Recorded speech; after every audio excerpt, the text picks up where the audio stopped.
इसका फायदा उठाते हुए पूर्व के जो विधायक हैं श्यामबिहारी जायसवाल, उन्होंने 10 एकड़ से अधिक की जमीन का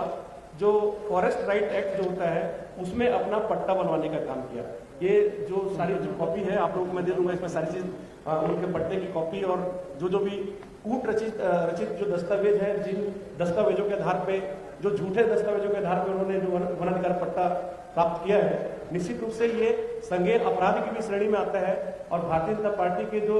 जमीन की जो ललुपता है, किस तरह से भारतीय जनता पार्टी के केवल एक मामला नहीं है कि श्यामबिहारी जायसवाल ने ऐसा किया है, मनेंद्रगढ़ क्षेत्र के पूर्व विधायक श्यामबिहारी जायसवाल ने ऐसा किया है, बल्कि राम विचार नेताम जिनके पूर्व के मंत्री हैं उनके ऊपर भी एक बड़ा मामला था कि वन अधिकार पट्टा उन्होंने गलत तरीके से प्राप्त किया है। वैसे ही अगर पूरे प्रदेश में अगर आप देखेंगे तो पूरे के पूरे भारतीय जनता पार्टी के लोगों ने 15 साल में हजारों एकड़ जो जमीन है वो ट्राइबल का और अदर जो हमारे लोगों का उन्होंने लेने का काम किया है। आप लोगों को मैं बताना चाहूंगा कि किसी भी जो फॉरेस्ट राइट एक्ट में 10 एकड़ से अगर किसी के पास ज्यादा की जमीन है तो वो इंटाइटल नहीं होता है कि उसको वन अधिकार पट्टा हम दें। ये मैंने आपको बताया कि केवल 4 पंचायतों में दोनों के नाम से, पति पत्नी के नाम से 100 एकड़ से ज्यादा की अर्जित हुई जमीन है। 3 पीढ़ी अगर हम बोले कि 13 दिसंबर 2005 के पूर्व की जो 3 पीढ़ी होती है 75 वर्ष से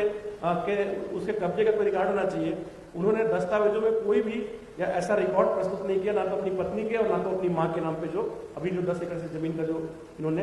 वन अधिकार पट्टा प्राप्त किया है। कब्जा संबंधी कोई दस्तावेज नहीं है। और सबसे बड़ा कूट रचना ये है कि पत्नी के नाम से जो इन्होंने वन अधिकार पट्टा लेने का काम किया है उसमें तो इन्होंने राशन कार्ड की कॉपी लगाई है, जिसमें मुखिया के नाम पे स्वयं जो पूर्व विधायक है श्यामबिहारी जायसवाल उनका नाम है, उनकी पत्नी का नाम है, उनकी माँ का नाम है और उनके 3 बच्चों का नाम है। लेकिन जहां माता जी के नाम से वो वन अधिकार पट्टा को जो प्राप्त किए हैं वहां उन्होंने उस राशन कार्ड की कॉपी को नहीं लगाया है। क्यों? क्योंकि ये आइडेंटिटी हो जाती है कि एक फैमिली के 2 लोगों को वन अधिकार पट्टा नहीं मिल सकता। वन अधिकार पट्टा केवल पति और पत्नी को संयुक्त रूप से मिलता है और एक फैमिली का जो स्ट्रक्चर होता है उसमें केवल एक वन अधिकार पट्टा दे सकते हैं। तो यहाँ पर एक 10 एकड़ से ज्यादा की जमीन है। दूसरा सबसे महत्वपूर्ण बात यह है कि आज का प्रेस कॉन्फ्रेंस डॉक्टर विनय जायसवाल ने हमारे मनेंद्रगढ़ विधानसभा क्षेत्र के मंगोरा गांव में पीडब्ल्यूडी के द्वारा एक 300 मीटर की सड़क जो बनी ही नहीं है, इनके भाई के द्वारा उसकी 18 लाख रुपए की राशि 1 साल पहले निकाल ली गई। इस बात को मेरे नेतृत्व में भारतीय जनता पार्टी के लोगों ने उसको उठाया, घटना स्थल पर सड़क के पास पहुँचे, प्रेस मीडिया में दिए, कलेक्टर महोदय को इसकी शिकायत हुई। जब इस बात को पूरे क्षेत्र के लोग जान गए तो डॉक्टर विनय जायसवाल ने आनन फानन में एक प्रेस कॉन्फ्रेंस अपने क्षेत्र को छोड़कर उन्होंने रायपुर में आयोजित किया। और जिस बात को लेकर वो प्रेस कॉन्फ्रेंस किए हैं, मुझे बहुत आश्चर्यचकित और मैं हतप्रद हूँ कि मैं एक किसान का बेटा हूँ और उन्होंने ज़मीन संबंधी मेरे ऊपर भ्रष्टाचार का आरोप लगाया है। ज़मीन की पहली बात तो जो वनाधिकार पत्र है इनको मालूम होना चाहिए कि छत्तीसगढ़ का कोई भी व्यक्ति जो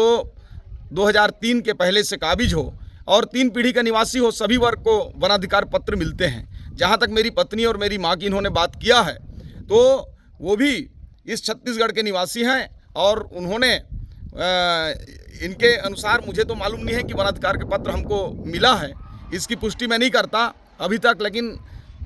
1000% किसी प्रकार का वनाधिकार पत्र मेरी माता, पत्नी या परिवार को नहीं मिला है। लेकिन यदि मिलता भी तो 2003 के पहले का कब्जा, 3 पीढ़ी का निवासी, उसके साथ ग्राम सभा का अनुमोदन, ब्लॉक स्तरीय कमेटी का अनुमोदन, जिला स्तरीय कमेटी का अनुमोदन के पश्चात वन मंडलाधिकारी और कलेक्टर के साइन होने के बाद यदि वनाधिकार किसी को प्राप्त होता है तो उसकी जिम्मेदारी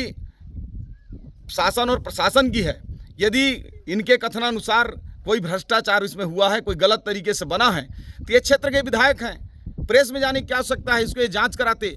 ये जांच कराकर उस पर पट्टे को निरस्त कराते। यदि कोई फर्जीवाड़ा हुआ है तो उसमें कानूनी कार्रवाई कराते, FIR कराते। तो मुझे तो ये केवल और केवल वो सड़क की जो